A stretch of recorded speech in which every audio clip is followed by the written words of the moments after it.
नमस्ते दोस्तों, स्वागत है आपका इस विशेष वीडियो में जहां हम श्री कृष्ण के उन अमर उपदेशों की बात करेंगे जो हमारे जीवन को रोशनी और सुकून से भर देते हैं। श्री कृष्ण, जिन्हें भगवान विष्णु का अवतार माना जाता है, ने भगवद गीता में अर्जुन को जो ज्ञान दिया वह आज भी हमारे लिए एक मार्गदर्शक की तरह है। चाहे वह दुख हो, सुख हो या रोजमर्रा की चुनौतियां, श्री कृष्ण के उपदेश हमें हर स्थिति में सही रास्ता दिखाते हैं। तो क्या आप तैयार हैं इस प्रेरणादायक और आत्मिक यात्रा के लिए? चलिए शुरू करते हैं और प्रार्थना करते हैं कि श्री कृष्ण की कृपा आप सभी पर बनी रहे। जय श्री कृष्ण। दोस्तों, श्री कृष्ण कहते हैं कि सच्चा सुख बाहर की चीजों में नहीं बल्कि हमारे मन की शांति में छिपा है। भगवद गीता में वे कहते हैं, दुःखेष्वनुद्विग्नम् सुखेषु विक्तस्पृहा, यानी दुख में विचलित न होना और सुख में लालच न करना। इसका मतलब है कि हमें अपने फैसले दूसरों की तुलना में नहीं बल्कि अपनी परिस्थितियों और जरूरतों को देखकर लेने चाहिए। जरा सोचिए, अगर आप अपने दोस्त की नई कार, बड़ा घर या शानदार नौकरी देखकर दुखी हो रहे हैं तो आप अपने पास मौजूद खुशियों को भूल जाते हैं। आपका परिवार, आपका स्वास्थ्य या वो छोटी छोटी चीजें जो आपको सुकून देती हैं, जैसे सुबह की चाय या बच्चों की हंसी। श्री कृष्ण हमें सिखाते हैं कि मन को शांत रखो। जैसे सूरज की किरणें समुद्र को नहीं सुखा सकती, वैसे ही बाहरी शोर आपके मन को नहीं डिगा सकता, बशर्ते आप उसे ताकत न दें। तो अगली बार जब मन अशांत हो, एक गहरी सांस लें, अपनी आंखें बंद करें और उन चीजों को याद करें जो आपको खुशी देती हैं। श्री कृष्ण यह भी कहते हैं, सम सर्वम भूतेषु तिष्ठन्तं परमेश्वरम, यानी हर प्राणी में परमेश्वर को समान रूप से देखो। जब हम सभी के प्रति समान भाव रखते हैं तो ईर्ष्या और तुलना अपने आप खत्म हो जाती है। उदाहरण के लिए, अगर आप अपने सहकर्मी की तरक्की से जलन महसूस करते हैं तो उनके संघर्ष को भी देखें। उनकी मेहनत ने उन्हें वहां पहुंचाया। आप भी अपनी मेहनत से अपनी मंजिल पा सकते हैं। उदाहरण के तौर पर, एक छात्र जो अपने दोस्त के अच्छे नंबरों से ईर्ष्या करता था, उसने अपनी पढ़ाई पर ध्यान देना शुरू किया और अंत में वह टॉपर बन गया। यह सिखाता है कि अपनी ऊर्जा को सकारात्मक दिशा में लगाएं। श्री कृष्ण भगवद गीता में अर्जुन से कहते हैं, स्वधर्मंपि चावेक्ष्य न विकंपितुमर्हसि, यानी अपने कर्तव्य को देखकर कभी डगमगाना नहीं चाहिए। हर इंसान का जीवन और उसका कर्तव्य अलग होता है। दूसरों की राह पर चलने की कोशिश हमें भटका देती है। उदाहरण के लिए, एक शिक्षक का कर्तव्य है बच्चों को पढ़ाना और उनके भविष्य को संवारना। अगर वह सिर्फ धन कमाने की होड़ में शामिल हो जाए, जैसे कोई व्यापारी, तो वह अपने असली उद्देश्य से भटक जाएगा। लेकिन जब हम अपने स्वधर्म का पालन करते हैं तो न सिर्फ हमें सुकून मिलता है बल्कि हम समाज में एक सकारात्मक बदलाव भी लाते हैं। तो आज ही अपने कर्तव्यों को पहचानें। चाहे आप एक छात्र हों, कर्मचारी हों या माता पिता, अपने काम को पूरी निष्ठा से करें। श्री कृष्ण कहते हैं, श्रेयान् स्वधर्मो विगुणः परधर्मात् स्वनुष्ठितात्, यानी दूसरों के कर्तव्य को अच्छे से निभाने से बेहतर है कि अपने कर्तव्य को निभाएं, भले ही वह साधारण हो। उदाहरण के लिए, एक माली का काम बगीचे की देखभाल करना है। अगर वह यह सोचकर उदास हो कि वह कोई बड़ा अधिकारी नहीं है तो वह अपने काम की सुंदरता को भूल जाएगा। लेकिन अगर वह अपने फूलों को पूरे प्यार से सींचता है तो उसका बगीचा दुनिया को सुंदर बना देता है। यही है स्वधर्म की ताकत। एक और उदाहरण लें, एक माँ जो अपने बच्चों की परवरिश में दिन रात लगी रहती है, वह दुनिया का सबसे बड़ा काम कर रही होती है, क्योंकि वह भविष्य की पीढ़ी को तैयार कर रही है। चलिए अब कुछ कहानियों से सीखते हैं जो श्री कृष्ण के उपदेशों को और गहराई देती हैं। ये कहानियां हमें जीवन के सबक सिखाती हैं और हमें प्रेरित करती हैं। एक छोटा सा पक्षी था जिसने पेड़ की ऊंची टहनी पर बड़ी मेहनत से अपना घोंसला बनाया। लेकिन एक रात भयंकर तूफान आया और उसका घोंसला बिखर गया। पक्षी ने ईश्वर से शिकायत की, मैंने इतनी मेहनत की, फिर आपने मेरा घर क्यों उजाड़ दिया? ईश्वर ने जवाब दिया, उस घोंसले में एक सांप छिपा था जो तुम्हें और तुम्हारे बच्चों को नुकसान पहुंचाने वाला था। तूफान तुम्हें बचाने के लिए आया था ताकि तुम उड़ सको और सुरक्षित रहो। श्री कृष्ण कहते हैं, नैनं छिन्दन्ति शस्त्राणि नैनं दहति पावकः, यानी आत्मा को न शस्त्र काट सकते हैं, न आग जला सकती। ठीक वैसे ही जीवन की मुसीबतें हमें तोड़ने नहीं, बल्कि हमें मजबूत बनाने और सही रास्ते पर लाने के लिए आती हैं। तो अगली बार जब कोई मुश्किल आए तो सोचें कि शायद यह हमें किसी बड़े खतरे से बचा रही है।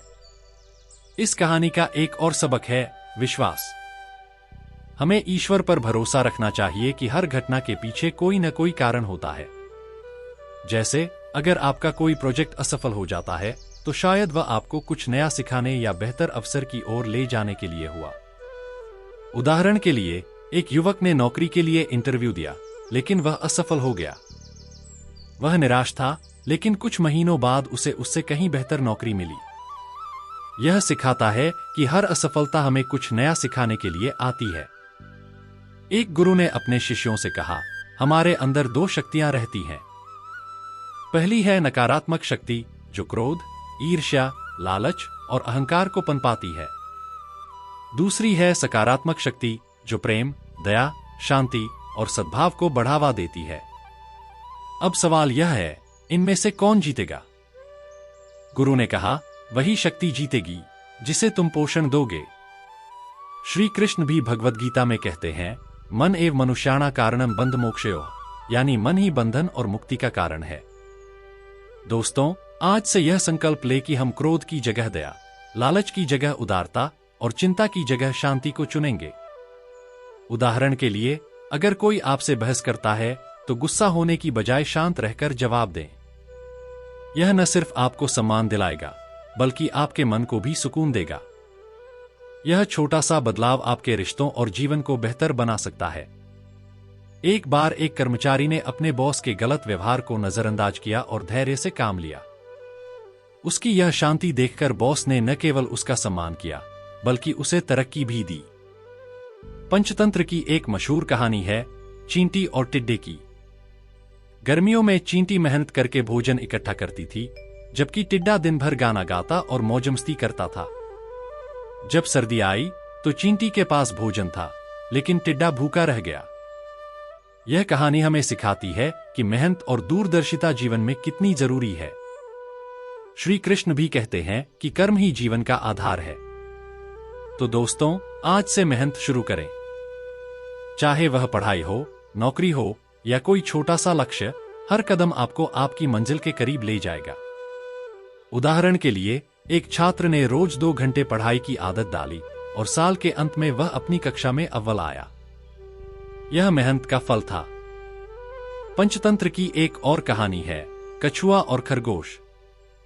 खरगोश अपनी तेजी पर घमंड करता था और कछुए को दौड़ में चुनौती दी।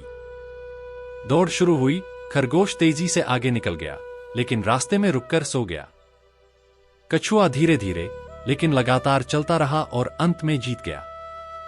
यह कहानी हमें सिखाती है कि लगन और धैर्य तेजी से ज्यादा महत्वपूर्ण है।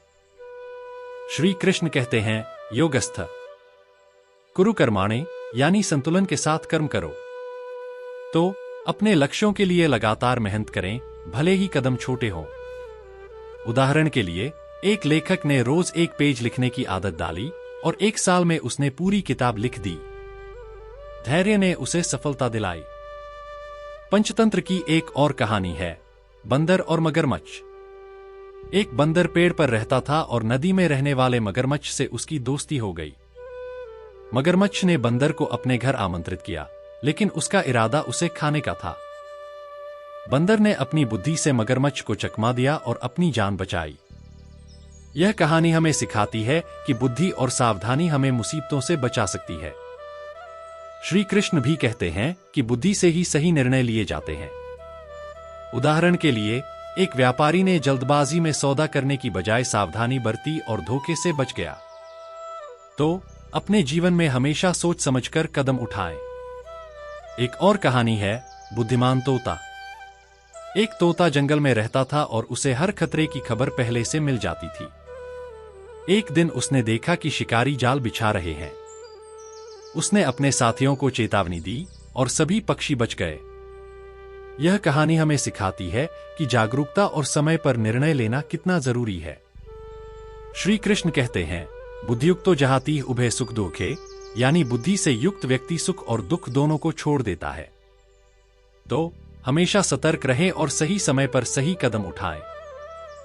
दोस्तों, रिश्ते हमारी जिंदगी का सबसे अनमोल हिस्सा है। श्री कृष्ण ने अर्जुन को सिखाया कि सच्चा मित्र वही है जो सुख दुख में साथ दे।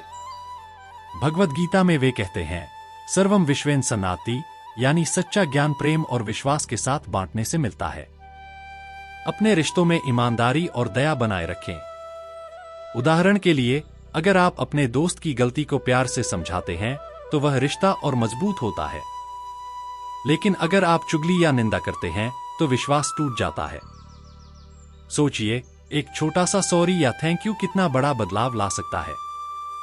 तो आज से यह वादा करें कि हम अपने रिश्तों को प्रेम और सम्मान से सींचेंगे। और हां, सच्चा रिश्ता वही है जो आपको बेहतर इंसान बनने के लिए प्रेरित करे। श्री कृष्ण कहते हैं कि प्रेम और विश्वास के बिना कोई भी रिश्ता अधूरा है। एक बार एक बेटे ने अपने पिता से माफी मांगी क्योंकि उसने उनकी बात नहीं मानी। उस माफी ने उनके रिश्ते को फिर से मजबूत कर दिया। तो अपने रिश्तों में छोटी छोटी बातों को नजरअंदाज न करें। उदाहरण के लिए, एक पति ने अपनी पत्नी को हर दिन उनके काम के लिए धन्यवाद देना शुरू किया और उनका रिश्ता पहले से कहीं ज्यादा प्यारा हो गया।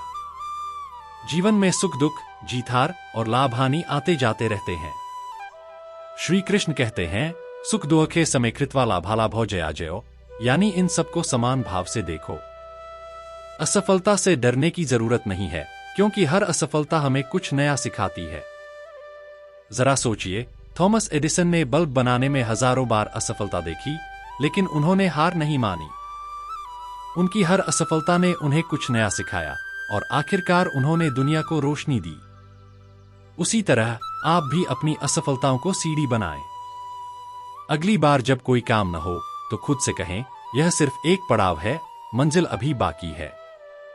असफलता हमें धैर्य, मेहनत और नई रणनीतियां सिखाती है। उदाहरण के लिए, एक उद्यमी ने अपनी पहली कंपनी खो दी, लेकिन उसने हार नहीं मानी और दूसरी कंपनी शुरू करके सफलता पाई। श्री कृष्ण भगवद गीता में कहते हैं, कर्मण्येवाधिकारस्ते मा फलेषु कदाचन, यानी तुम्हारा अधिकार सिर्फ कर्म करने में है, फल की चिंता मत करो। दोस्तों, हमारा भविष्य हमारे कर्मों से बनता है। जैसा हम आज बोएंगे वैसा ही कल काटेंगे। एक किसान जो मेहनत से बीज बोता है उसे फसल मिलती है, लेकिन अगर वह आलस करता है तो उसे कुछ नहीं मिलता। ठीक वैसे ही अगर आप अपने सपनों के लिए मेहनत करते हैं, चाहे वह नौकरी हो, पढ़ाई हो या कोई शौक, तो आपको सफलता जरूर मिलेगी।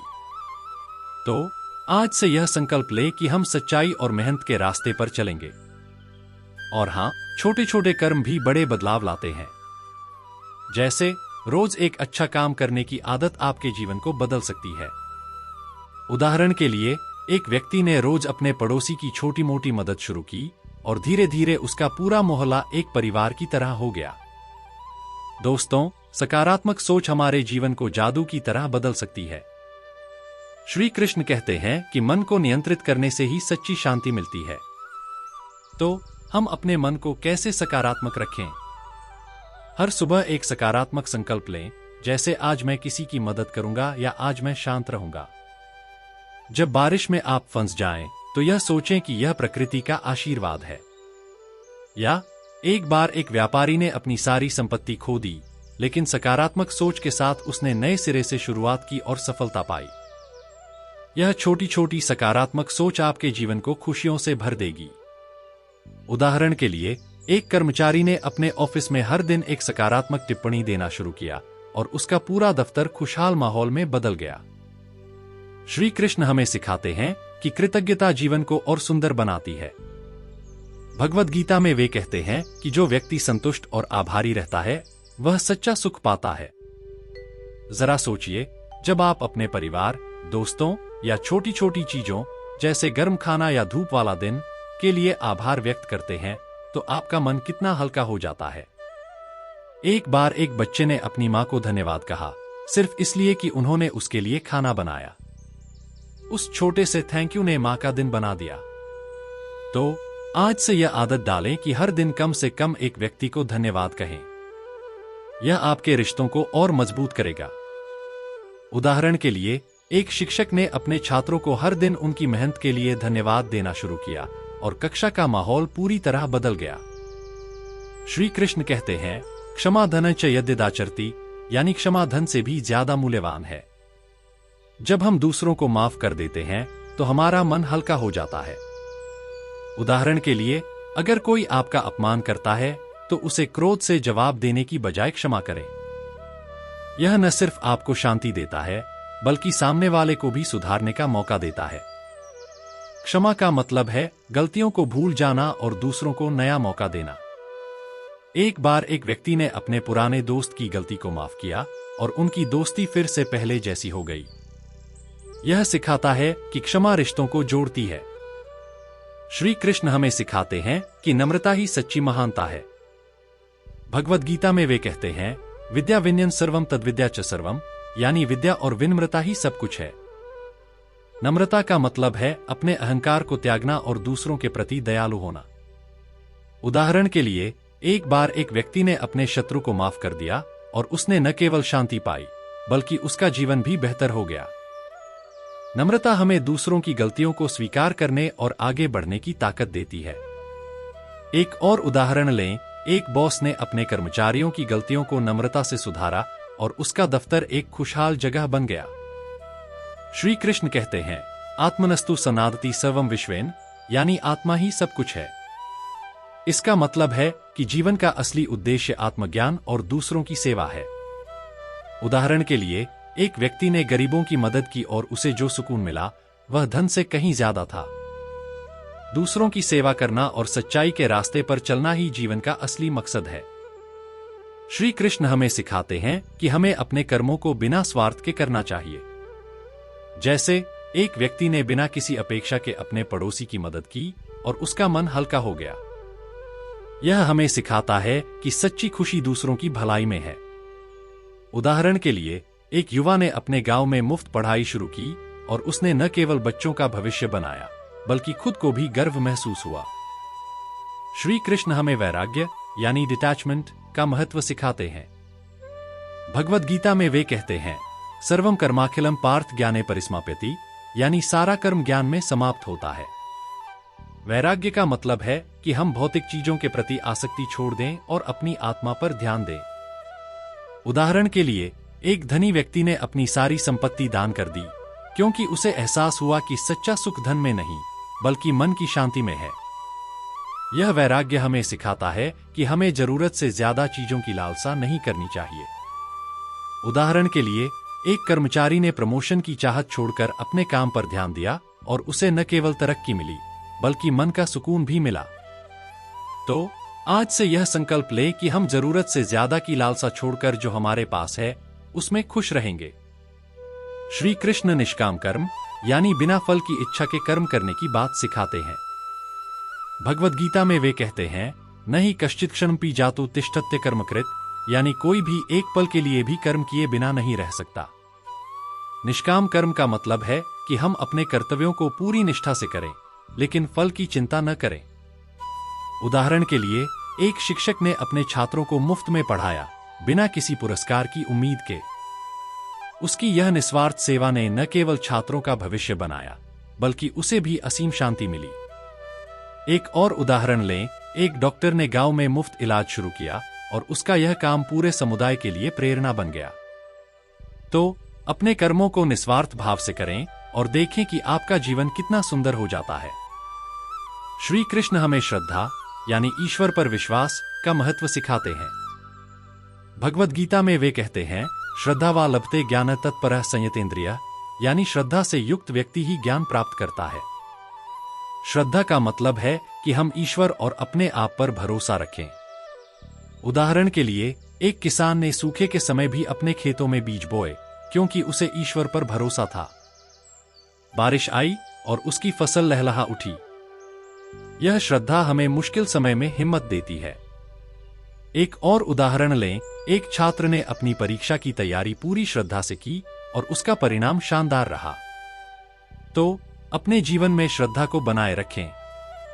श्री कृष्ण भगवद गीता में योग का महत्व बताते हैं। वे कहते हैं, तम विद्यात दुहक संयोग वियोगन योग संगीतम, यानी योग वह है जो दुखों से मुक्ति दिलाता है। दोस्तों, रोज सिर्फ 10 मिनट ध्यान करें। अपनी सांसों पर ध्यान दें और मन को शांत करें। सुबह ध्यान करने से आप दिन भर तनाव मुक्त और ऊर्जावान रहते हैं। उदाहरण के लिए, एक व्यस्त मैनेजर ने रोज 10 मिनट ध्यान शुरू किया और उसका तनाव कम हो गया, निर्णय लेने की क्षमता बढ़ गई। योग और ध्यान आपके जीवन में संतुलन लाएंगे और आपको श्री कृष्ण के करीब ले जाएंगे। ध्यान का एक आसान तरीका है सुबह शांत जगह पर बैठना, आंखें बंद करना और अपनी सांसों पर ध्यान देना। यह आपके मन को शांति और स्पष्टता देता है। उदाहरण के लिए, एक मां ने रोज ध्यान शुरू किया और उसने पाया कि वह अपने बच्चों के साथ ज्यादा धैर्य से पेश आ सकती है। दोस्तों, श्री कृष्ण के ये उपदेश हमारे लिए एक मार्गदर्शक की तरह है। चाहे वह मन की शांति हो, स्वधर्म का पालन हो, सकारात्मक सोच की ताकत हो, कृतज्ञता की भावना हो, क्षमा की महानता हो, वैराग्य का महत्व हो, निष्काम कर्म हो, श्रद्धा हो या जीवन का उद्देश्य, ये सभी हमें बेहतर इंसान बनने की प्रेरणा देते हैं। तो आज से इन उपदेशों को अपने जीवन में अपनाएं। अपने आसपास सुख और शांति फैलाएं। आशा है कि यह वीडियो आपको प्रेरित करेगा और आपके जीवन में सकारात्मक बदलाव लाएगा। हम जल्द ही एक नए वीडियो के साथ मिलेंगे। तब तक के लिए धन्यवाद और श्री कृष्ण की कृपा आप पर बनी रहे। जय श्री कृष्ण।